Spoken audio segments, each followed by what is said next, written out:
कवि परमेश्वर कहते हैं, क्योंकि वो पूरे 12 अंगों को कविता में लिखते हैं और मुहूर्त मित्तेण 48 मिनट में ही वो पूरा काम कर डालते हैं।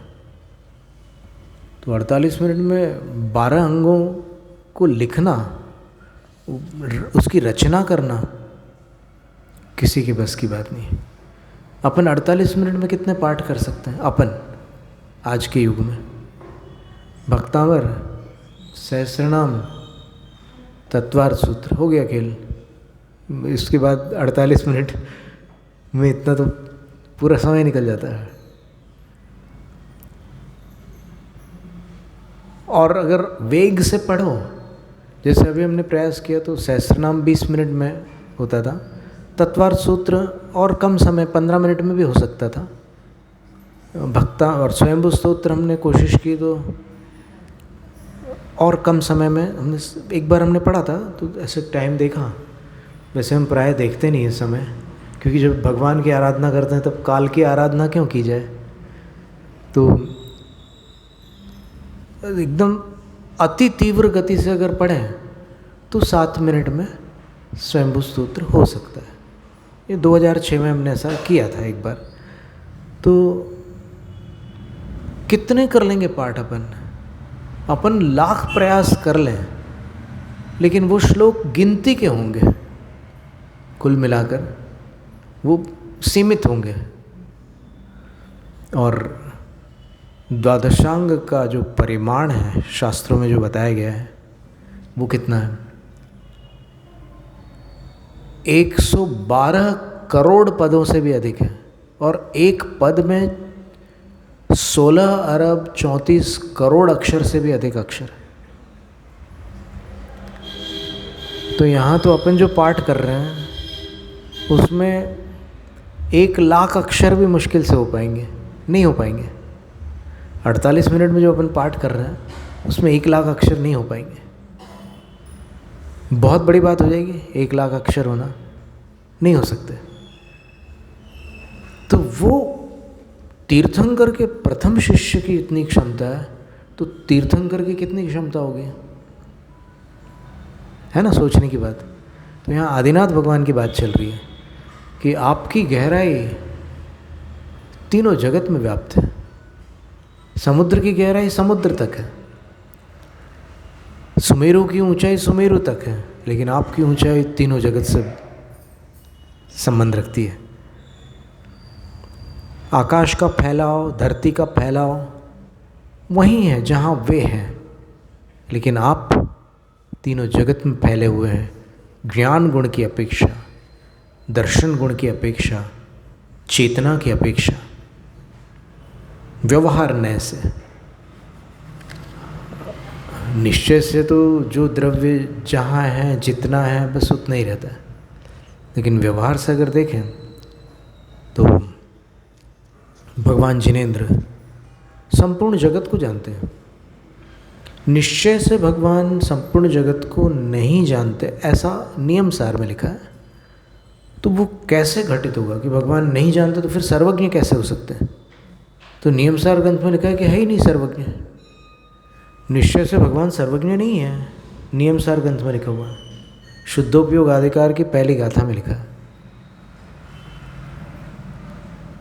तो क्या है? आत्मज्ञ है।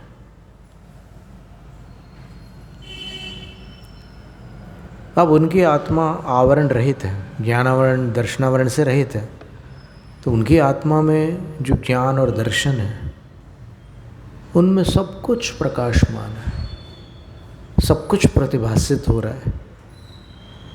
तो जब सब कुछ प्रतिभासित हो रहा है और भगवान आत्मा को जान रहे हैं, तो उस आत्मा जब आत्मा में सब कुछ प्रकाशित है तो सबको जान ही लेंगे ना।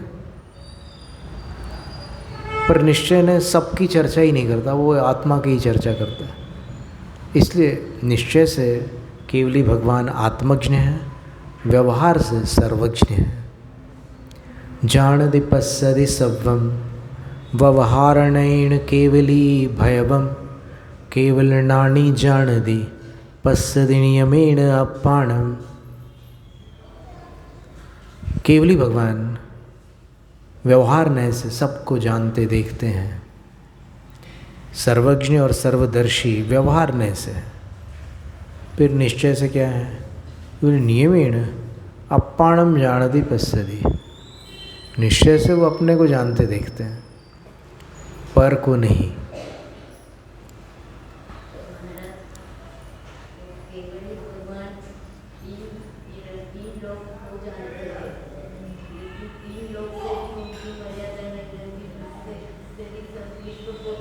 आलोक को भी जानते ना, 3 लोक के साथ साथ आलोक। सालोका नाम त्रिलोका नाम, स आलोक और त्रिलोक। सालोका नाम त्रिलोका नाम यद विद्या दर्पण आए थे। जिनकी केवल ज्ञान रूपी विद्या दर्पण जैसा आचरण करती है आलोक सहित 3 लोक के प्रति, अर्थात केवल ज्ञान रूपी दर्पण में 3 लोक आलोक के साथ साथ प्रतिबिंबित हो जाते हैं।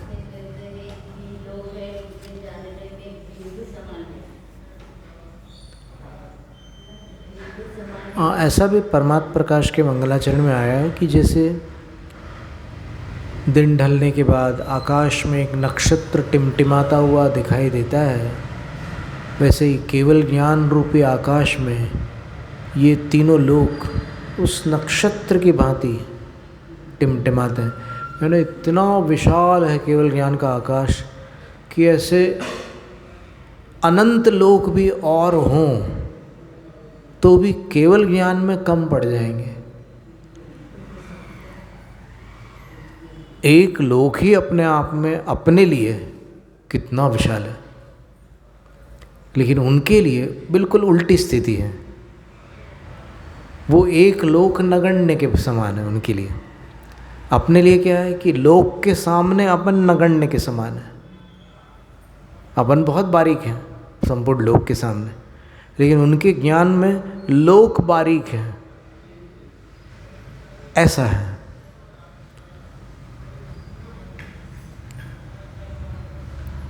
तो इस तरह केवली भगवान के गुणों का यहाँ पर स्तवन है।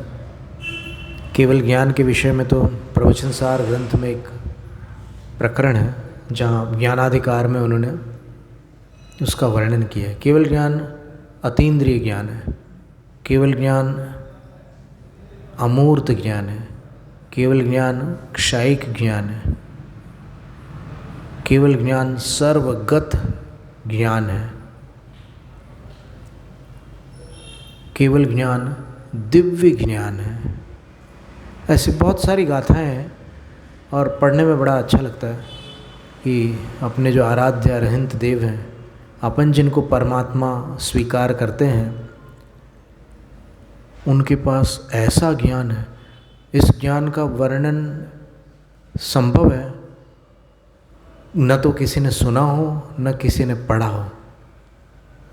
जो स्वाध्याय करते हैं उनको बस पता है थोड़ा, पर फिर उनकी भी धारणा शक्ति पर निर्भर करता है कि वो कितना स्मरण रख पाते हैं। देखो, हम आपको एक सूची बताते हैं कि केवल ज्ञान की क्या क्या विशेषताएं हैं, एक लिस्ट।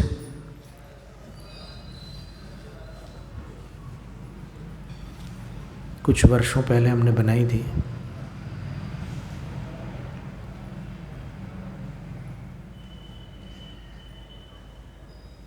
और हमने केवल संकलन किया था, बनाई नहीं थी। ये तो बनानी थी ऐसा बोलने में आ रहा है, वास्तव में तो पूर्वाचार्यों की देन है।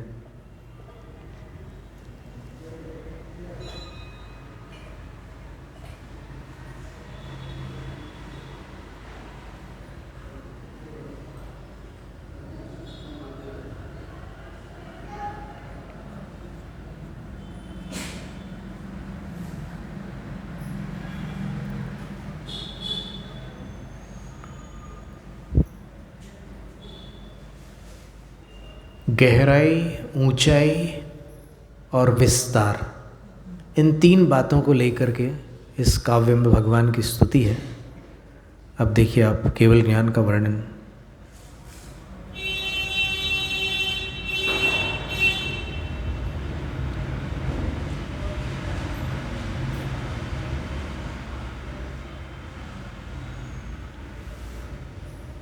केवल ज्ञान गुणा अन्वयिनः प्रोक्ताः पर्याया व्यतिरेकिणः द्रव्यं तदुभयादार माद्यंत परिवर्जितम। गुण अन्वयी अर्थात एक साथ रहने वाले कहे गए हैं। गुण एक साथ ही रहते हैं द्रव्य में, ज्ञान दर्शन सुख वीर आदि सारे गुण एक साथ इकट्ठा रहते हैं। और पर्याय व्यतिरेकी एक दूसरे से पृथक कही गई है। एक पर्याय में दूसरी पर्याय नहीं होती है, पर्याय एक दूसरे से पृथक होती है। जैसे मति ज्ञान की पर्याय चल रही होगी तो उस समय श्रुत ज्ञान का वहाँ पर प्रवेश नहीं हो सकता। श्रुत ज्ञान पर्याय चलेगी तो फिर मति ज्ञान नहीं होगा। तो पर्याय व्यतिरेकी होती है, एक दूसरे से पृथक होती है। उन दोनों अर्थात गुण और पर्यायों का आधार कौन होता है? द्रव्य। ये गुण और पर्याय कहाँ पाई जाती है? द्रव्य में। तो ये द्रव्य उनका आधार है। और वो द्रव्य कैसा है? आदि अंत से रहित है। न तो द्रव्य कभी प्रारंभ होता है न कभी समाप्त होता है, अनादि निधन होता है। अब देखिए गुण कौन से हैं? सामान्याश्च विशेषाश्च चेदचिद रूप्य रूपिणः लक्षणा लक्षणीभूता अनादि निधना गुणाः। गुण सामान्य और विशेष ऐसे दो प्रकार के होते हैं। सामान्य गुण वो हैं जो समान रूप से सब द्रव्यों में हों। वो कौन से हैं? अस्तित्व, वस्तुत्व, द्रव्यत्व, प्रमेयत्व, अगुरलघुत्व और प्रदेशवत्व। ये 6 गुण होते हैं जो समान रूप से सब द्रव्यों में होते हैं, इसलिए इनको सामान्य गुण कहते हैं। फिर कुछ गुण विशेष गुण होते हैं जो एक द्रव्य जाति में तो होते हैं, अन्य द्रव्य जाति में नहीं होते। जैसे जीव जाति का जो द्रव्य है उसमें चेतना गुण होगा। वो चेतना गुण अन्य किसी भी जाति के द्रव्य में न होने से बाकी सारे द्रव्य अचेतन हैं, जीव चेतन है। ठीक है। फिर एक गुण है रूपी गुण। तो रूपी गुण भी विशेष गुण है। क्यों? क्योंकि वो उसी जाति के द्रव्य में होता है। किस द्रव्य में होता है? रूपी। रूपिणः पुद्गलाः। वो अन्य द्रव्यों में नहीं होता। तो इस प्रकार ये विशेष गुण हो गए। और कुछ गुण उभयात्मक होते हैं, यानी वो 6 द्रव्यों में नहीं होते लेकिन 5-5 द्रव्यों में होते हैं। कुछ गुण ऐसे भी होते हैं कि 5 में है और 1 में नहीं है। कौन सा गुण है? 2 गुण है। अमूर्तत्व और चेतनत्व। नहीं, अमूर्त चेतनत्व, अचेतनत्व। अमूर्तत्व और अचेतनत्व, ये 2 गुण 5-5 द्रव्यों में हैं लेकिन 1-1 द्रव्यों में नहीं है। कौन से द्रव्य में है? अमूर्तत्व। अमूर्तत्व को अरूपित्व भी कह सकते हैं। तो अरूपीपना, अमूर्तपना किन द्रव्यों में है और किन में नहीं है? पुद्गल में नहीं है। अमूर्तपना, अरूपीपना पुद्गल में नहीं है लेकिन बाकी 5 द्रव्यों में है। धर्म, अधर्म, आकाश, काल और जीव, इन 5 में अमूर्तपना है, अरूपित्व है। फिर अचेतनत्व।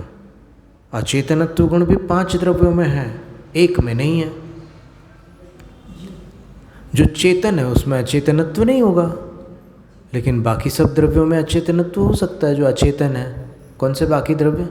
धर्म, अधर्म, आकाश, काल और पुद्गल। तो इस तरह ये गुण हो गए। और कौन से हैं गुण? तो बोलते हैं कि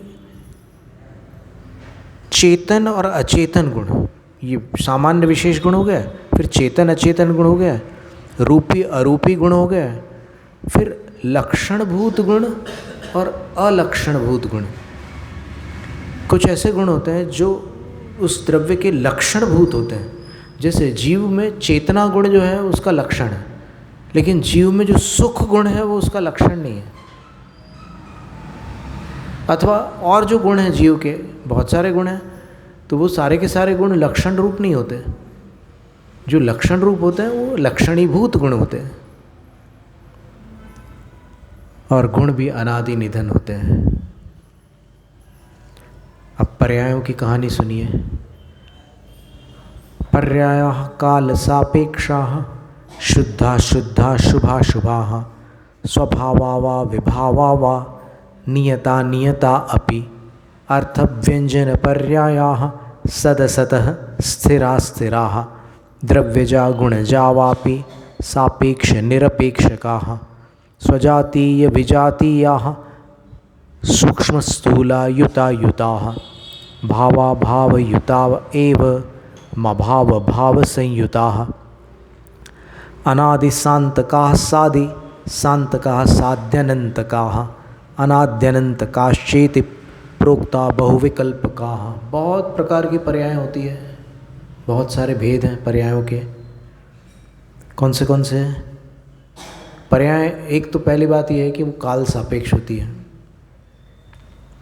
किसी न किसी काल में उसकी उत्पत्ति होती है और किसी काल में उसका विनाश भी होता है। पर्याय शुद्ध और अशुद्ध दो प्रकार की हो गई। शुभ और अशुभ भी हो सकती है। मंद राग होगा तो शुभ पर्याय होगी, तीव्र राग होगा तो अशुभ होगी। फिर स्वभाव पर्याय और विभाव पर्याय दोनों प्रकार की पर्याय हो सकती है। अभी अपनी कौन सी पर्याय चल रही है? मनुष्य पर्याय। कौन सी पर्याय? स्वभाव पर्याय या विभाव पर्याय? जीव की स्वभाव पर्याय कौन सी है? बहुत सरल उत्तर है। जीव की स्वभाव पर्याय कौन सी है? सिद्ध पर्याय। और विभाव पर्याय कौन सी है? मनुष्य, तिर्यंच, देव और नारक। और नियत और अनियत पर्याय भी होती है। कुछ पर्याय नियत होती, कुछ अनियत होती है। और अर्थ पर्याय और व्यंजन पर्याय। अर्थ पर्याय सूक्ष्म होता है, यानी वो केवल ज्ञान गम्य होती है, और व्यंजन पर्याय अपने ज्ञान में समझ में आती है। फिर कुछ पर्याय अविद्यमान और कुछ विद्यमान। तो अविद्यमान कौन सी है? भूत और भविष्य की पर्याय अविद्यमान पर्याय में आती है, और विद्यमान पर्याय में वर्तमान पर्याय होती है। कुछ पर्याय स्थिर और कुछ अस्थिर होती है। जैसे मेरू पर्वत जो है वो स्थिर पर्याय रूप है, और समुद्र की तरंगें जो है वो अस्थिर पर्याय रूप है। कुछ पर्याय द्रव्य जनित होती हैं, कुछ गुण जनित होती है। तो अपनी जो मनुष्य पर्याय है वो द्रव्य जनित है, और मति ज्ञान श्रुति ज्ञान जो पर्याय हैं वो गुण जनित है। सुख दुख जो है वो गुण जनित है। कुछ पर्याय सापेक्ष, कुछ निरपेक्ष होती है। जैसे अस्तित्व पर्याय निरपेक्ष है, उसको किसी का सहारा नहीं चाहिए। लेकिन सुख पर्याय सापेक्ष है। अभी संसार अवस्था में अपने को सुख जो है किसी की अपेक्षा से ही होता है ना, उसके बिना तो नहीं होता। तो कुछ पर्याय सापेक्ष होती, कुछ निरपेक्ष होती है। अब ये सुख की एकांत से मत लेना, बहुत सारी ऐसी पर्याय मिल जाएंगी आपको उदाहरण के रूप में, उनको ले लेना। फिर कुछ पर्याय स्वजाति होती है, कुछ विजाति होती है।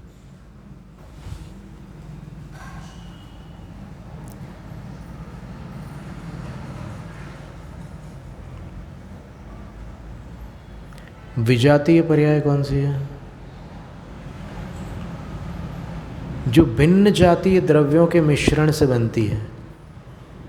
जैसे जीव की संसार पर्याय विजातीय पर्याय है। क्यों? क्योंकि असमान जातीय द्रव्यों से मिलकर के बनी है।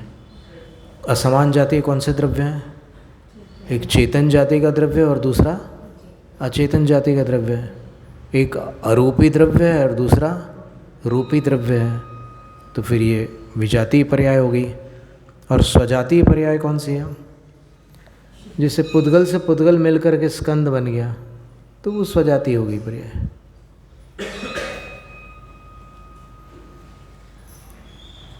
फिर सूक्ष्म और स्थूल पर्याय है।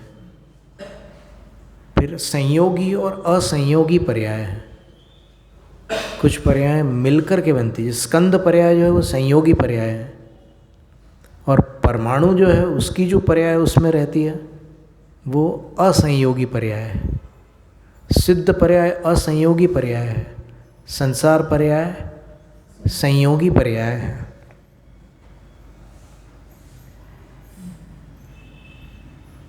फिर भाव अभाव को मिला करके 4 प्रकार की पर्याय बताइए। सद्भाव के अभाव से युक्त, यानी जब मनुष्य की मृत्यु होती है और देव पर्याय होती है, तो मनुष्य पर्याय का जो अस्तित्व था वो मिट जाता है और देव पर्याय की उत्पत्ति होती है। सद्भाव के अभाव युक्त पर्याय और अभाव के सद्भाव से संयुक्त पर्याय। जिसका अभाव था उसका अस्तित्व हुआ, जिसका सद्भाव था उसका अस्तित्व समाप्त हो गया, ऐसी पर्याय हो गई। फिर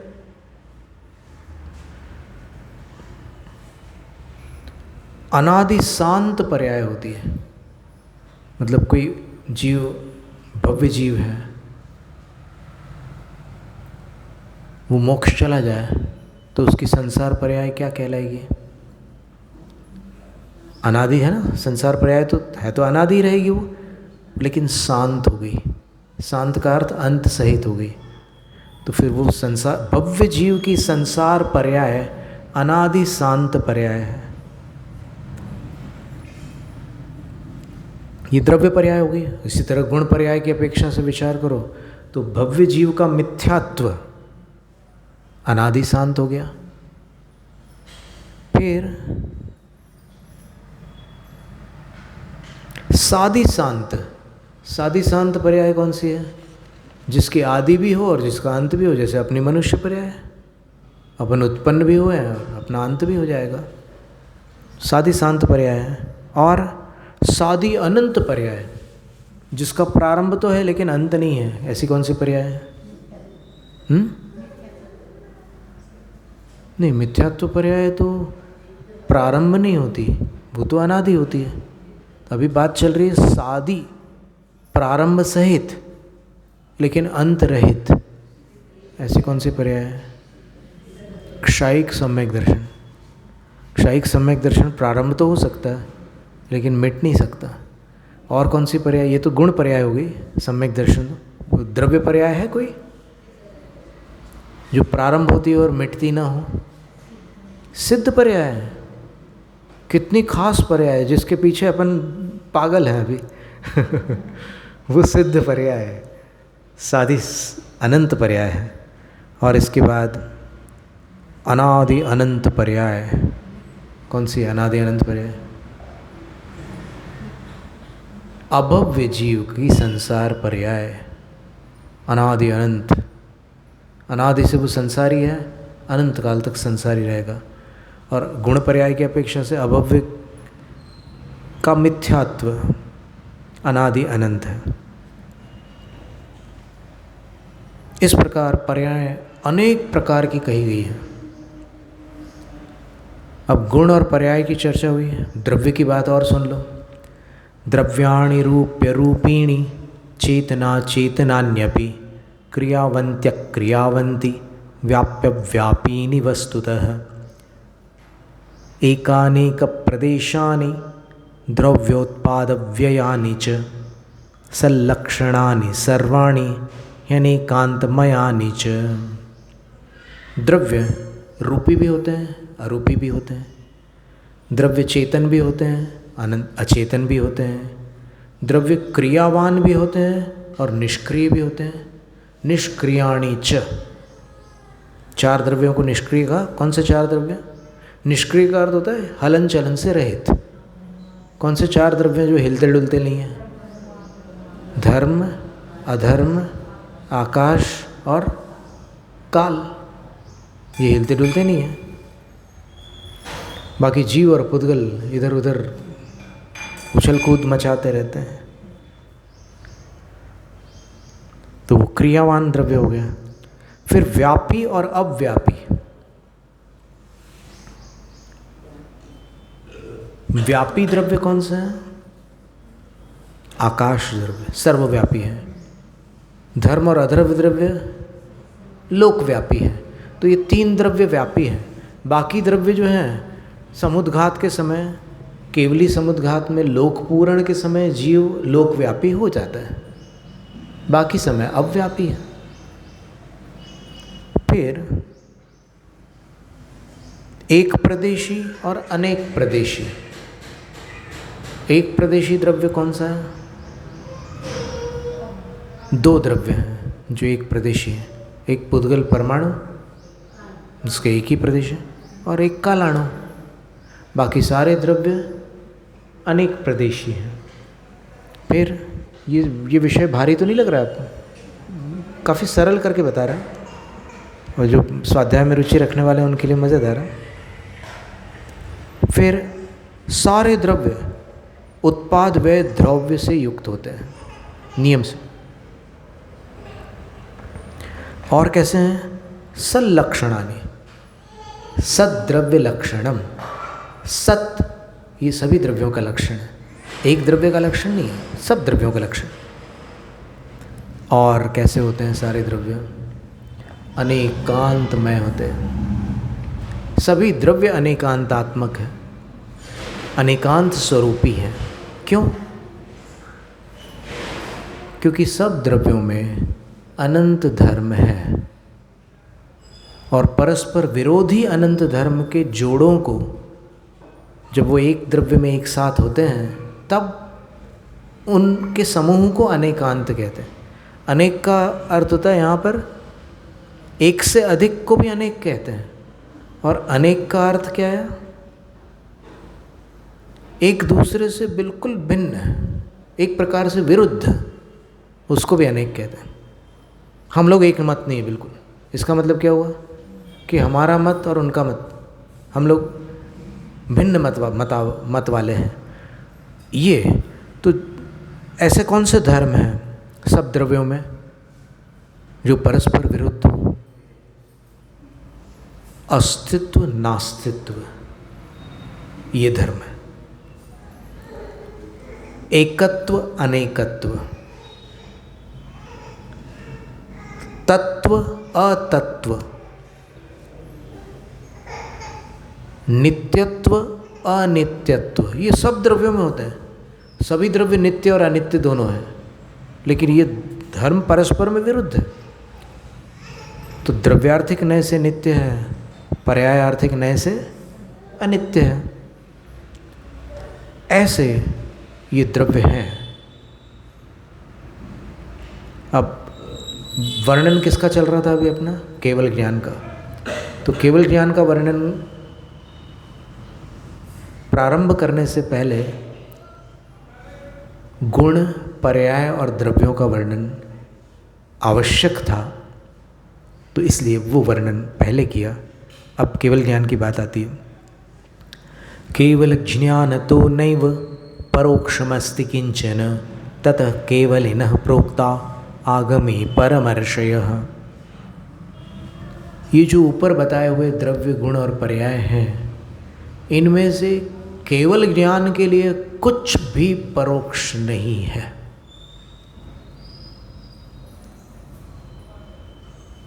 जितना वर्णन अभी अपन ने सुना उसमें से एक परमाणु के बराबर भी केवल ज्ञान के लिए परोक्ष नहीं है, सब कुछ प्रत्यक्ष है।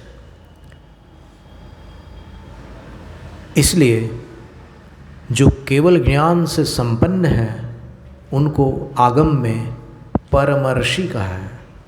देखो ऋषि के कई भेद हैं, देवर्षि, राजर्षि, ब्रह्मर्षि, और ये चौथा परमर्षि, और एक महर्षि भी होता है।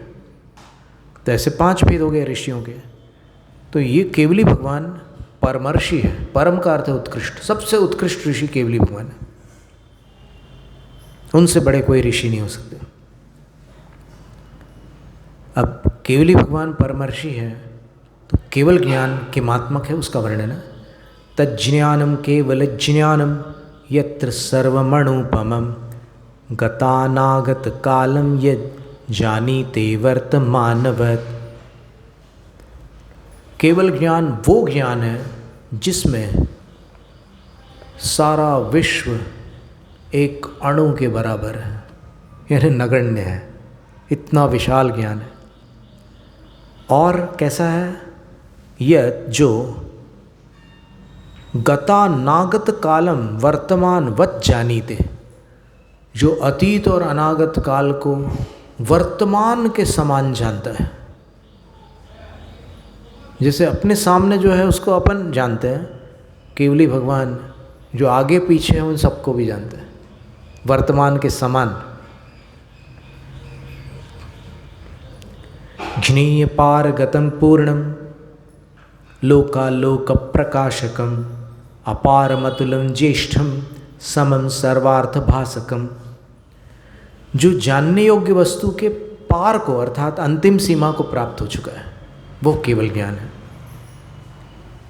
जबकि जानने योग्य पदार्थ अनंत है, उनकी कोई सीमा नहीं है, लेकिन तो भी केवल ज्ञान उनसे भी इतना बड़ा है।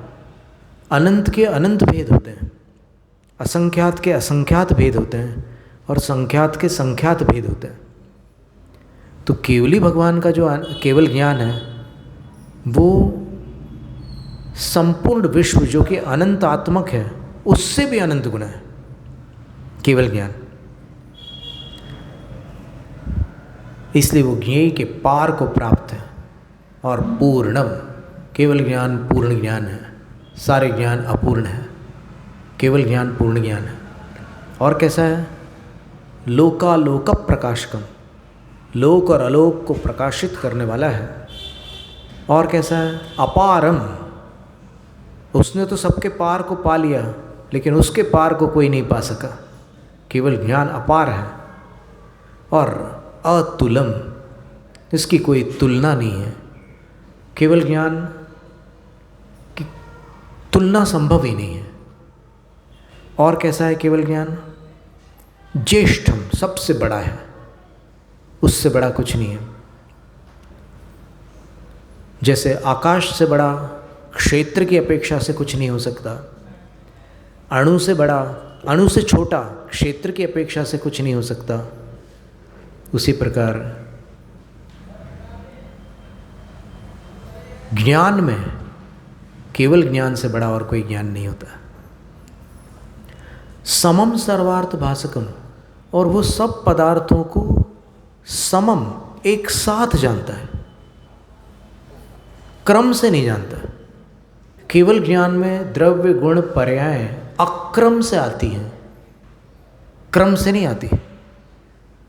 लेकिन केवली भगवान से जब कोई प्रश्न पूछता है कि भगवान आगे क्या होगा, तो फिर वो क्रम से पर्यायों का वर्णन करते हैं।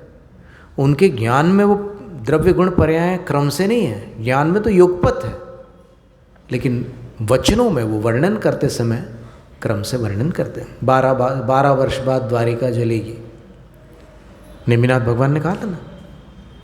उनके ज्ञान में तो वो जलने वाली पर्याय उसी समय थी, जलने के पूर्व वाली पर्याय भी थी, जलने के बाद वाली पर्याय भी थी। उनके ज्ञान में समस्त पर्याय एक साथ थी। समम सर्वार्थ भासकम, एकम, वो केवल ज्ञान एक होता है। जब केवल ज्ञान होता है तब उसके साथ कोई दूसरा ज्ञान नहीं होता, लब्धि रूप में भी नहीं होता, अकेला रहता है। अथवा एक शब्द का दूसरा अर्थ है कि वो एक यानी बेजोड़ है, अद्वितीय है। एक शब्द का अर्थ अद्वितीय भी होता है। और कैसा है? प्रत्यक्ष है। और कैसा है? अत्यक्ष है, इंद्रियातीत है, अतीन्द्रिय। अत्यक्ष का अर्थ अतीन्द्रिय। और कैसा है? अक्षय है। देखो केवल ज्ञान के कितने सारे विशेषण हैं। अक्षय है। और कैसा है? क्षायिकम, क्षायिक है। और कैसा है? परम ज्ञान है, परम है। उत्कृष्ट है। और कैसा है? अनंतम, अनंत है। और कैसा है? अत्यातीत, अविनाशी है। और कैसा है? अचिंत्यम, चिंतन से परे है। और कैसा है? अंतिम, अंतिम ज्ञान है। केवल ज्ञान अंतिम ज्ञान है ना।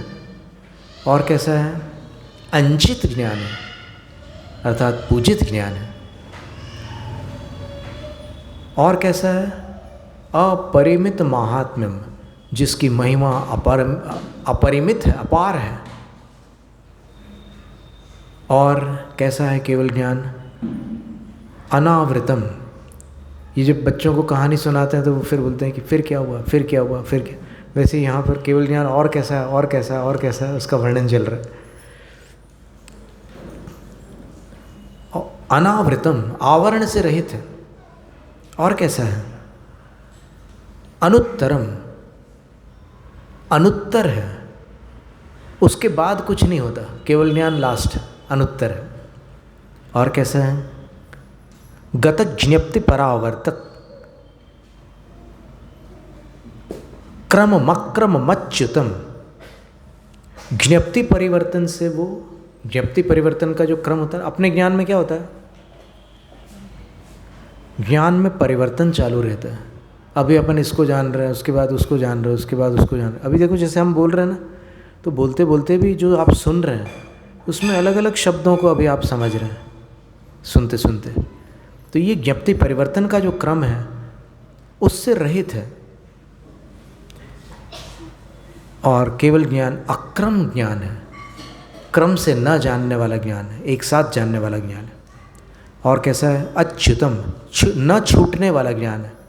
केवल ज्ञान होने के बाद कभी छूट नहीं सकता। अपराश्रितम अश्रांतम, वह केवल ज्ञान पराश्रित नहीं है, आत्माश्रित है। और कैसा है? उसमें थकान नहीं है। बाकी सारे ज्ञान थक जाते हैं, केवल ज्ञान कभी थक नहीं सकता। श्रम रहित है। दिव्यम, वो दिव्य है। सर्वगतम, सर्वगत है। महत, महान है। सर्व सौख्यास्पदम, सब सुखों का आवास है। शांतम, और शांत है। वीतरागम, राग रहित है। और महामह, महातेज स्वरूप है। वह परम धाम, परम ज्ञानम, परम ब्रह्म, परम मह, परम ज्योति, परम तेज, परमानंद मंदिरम। वो परम तेज स्वरूप है, परम ज्ञान है, परम ब्रह्म स्वरूप है। फिर परम मह का अर्थ परम प्रकाश रूप है, परम ज्योति रूप है, परम धाम है और परम आनंद का मंदिर है। कौन? केवल ज्ञान। इस तरह कुल मिलाकर अपन ने देखा कि केवल ज्ञान, अभी जो अपन ने पढ़ा उसमें 43 विशेषण थे केवल ज्ञान के। और भी विशेषण हैं, अभी तो यहाँ पर अपन ने 43 विशेषण देखे। तद्वन्तः परमात्मानः सर्वज्ञः सर्वदर्शिनः सन्ति केवलिनोर्हन्तो देहे सत्यप्यदेहिनः तीर्थकृतश्च सामान्या मूका घोरोपसर्गिणः अंतकृतः समुद्घाता अनुबद्धाश्च तद्विदाः। जो केवल ज्ञान से संपन्न है वे परमात्मा कहलाते हैं। जैन शासन में वे सर्वज्ञ कहलाते हैं, वे सर्वदर्शी होते हैं, वे केवली होते हैं, वे अरहंत होते हैं, वे शरीर होने पर भी अशरीरी जैसे होते हैं। उनके 7 भेद हैं। केवली भगवान 7 प्रकार के। नमो अरिहंताणम जब अपन बोलते हैं तो उन 7 को नमन करते हैं। कौन है वो 7? तो पहले हैं तीर्थंकर, दूसरे हैं सामान्य केवली, तीसरे हैं मूक केवली जो बोलते नहीं हैं, चौथे हैं घोरोपसर्गी, जिनको उपसर्ग में केवल ज्ञान हुआ है वो, जैसे पार्श्वनाथ भगवान।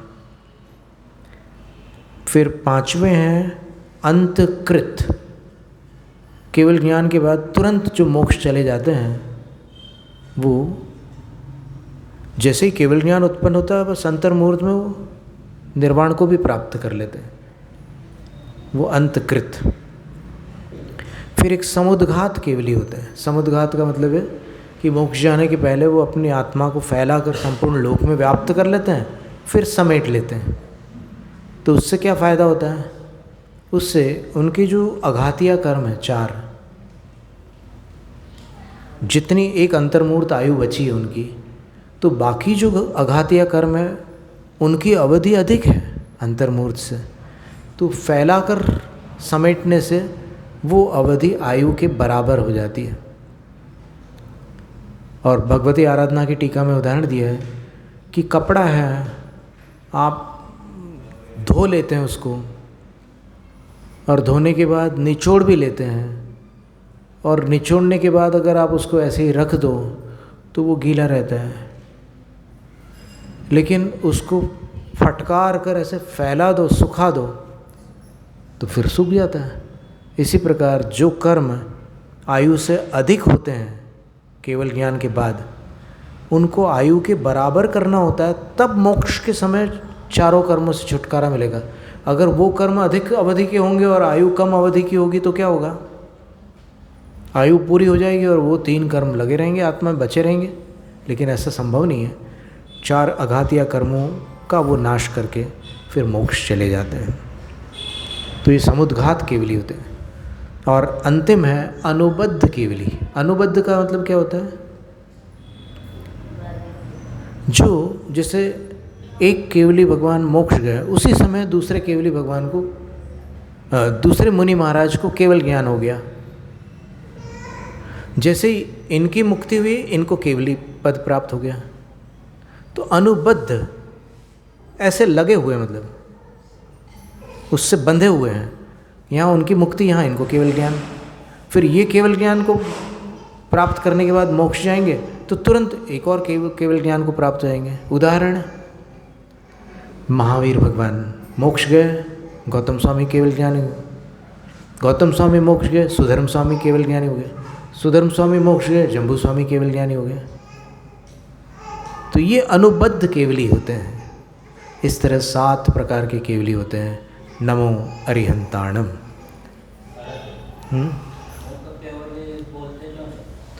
मूक केवली कुछ नाम कर्मों की कोई ऐसी स्थिति है कि वो बोलते नहीं है। यानी ऐसा नहीं है कि उनमें वचन योग नहीं होता है, वचन योग तो होता है, लेकिन जो शब्दात्मक, जो ध्वन्यात्मक वचन होते हैं, जिसको वैखरी कहते हैं, तो वैखरी रूप उनकी ध्वनि नहीं निकलती मूक केवली की। अब ये भी सब कर्मों की विचित्रता है। तो ऐसे 7 प्रकार के केवली एक बार स्मरण कर ले। तीर्थंकर केवली, सामान्य केवली, मूक केवली, उपसर्ग केवली, अंतकृत केवली, समुद्घात केवली और अंत अनुबद्ध केवली। नमो अरिहंताणम बोलते समय इन 7 को नमस्कार करते हैं। जैनम जयतु शास्त्रम। स्तोत्र पठन में मेरे द्वारा यदि जो कहीं कहीं प्रमाद से कुछ अर्थ, मेरी उस त्रुटि को कृपया क्षमा करें और मुझे कैवल्य धाम में वांछित फलदात्री चिंतामणि सदृश मात तेरा, वंदन करने वाले मुझको मिले पता मेरा। बोधि समाधि विशुद्ध भावना आत्म सिद्धि मुझको मिले और मैं पा जाऊँ माँ मोक्ष में।